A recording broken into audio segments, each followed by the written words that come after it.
the time is right, the time is now, because, you know, the government has put in place a policy which allows for accelerated capital allowance. And we introduced this in last year's budget, rather in this year's budget, coming to the end of the budget year, which allows, and let me read it carefully so that I don't introduce a new policy by accident.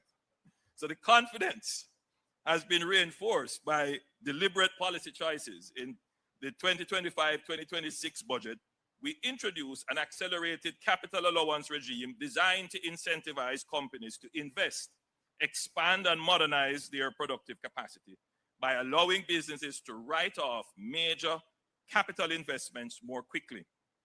And we are lowering the effective cost of expansion, improving cash flow in the early years of the investment, and strengthening the returns on long-term projects. This is exactly the type of forward-looking, pro-growth policy environment that supports decisions like Wysinco's new brewery facility. So I don't have to ask. I know you're taking advantage of the accelerated